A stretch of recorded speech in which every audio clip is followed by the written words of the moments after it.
So here I had a discussion the other day with an executive coach, and he was talking about a lot of the different, advice for executives on how to be a leader, etc. But I was sort of wondering, as I was hearing him, what your thoughts would be on, has leadership changed? We used to look at certain leaders back then, and today, new leaders like Elon Musk and Mark Zuckerberg, and are they changing the game? Are they changing what a leader should be?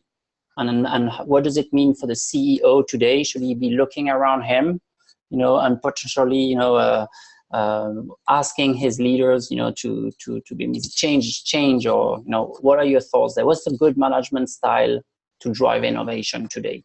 Well, I think we've moved from sort of the top-down approach where sort of the CEO is the boss to almost the CEO is serving the employees. Sorry about that, hit the mic.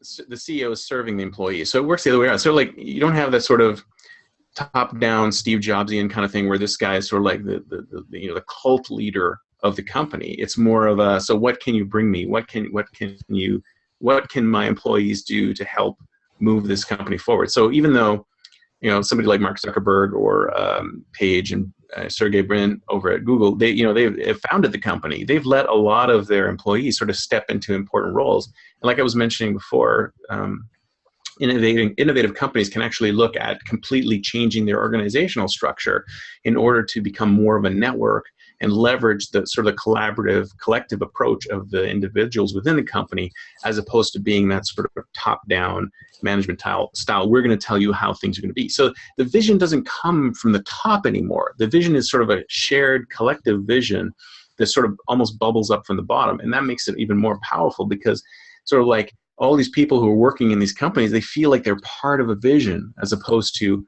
like some guys telling me what to do. So if you think about Apple pre-Tim Cook, when Steve Jobs was there, it was like Steve Jobs' way or the highway, right?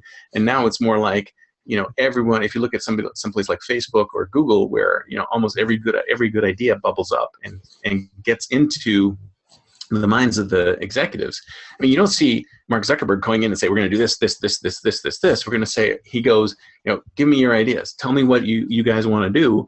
And let's work on it. Let's do it. I mean, one of their mottos at one point was move fast and break things. Well, who do you think is moving fast and breaking things? It's not him. It's his employees. It's his people who are doing it. So he's basically giving them the power. It's sort of empowering individuals. And so it's a little bit of guidance and empowerment more than anything else. So that's why I think this term has probably been thrown around a bit, like servant leadership, where you say, I'm here to help you get your job done. I'm here to facilitate what you're trying to do. I can give you some guidance on what direction we want to go in, but hey, I mean, you guys are so much smarter than me on these things. So I'm going to let you tell me what you think we should do, and I'm just going to assist in the process of getting that out.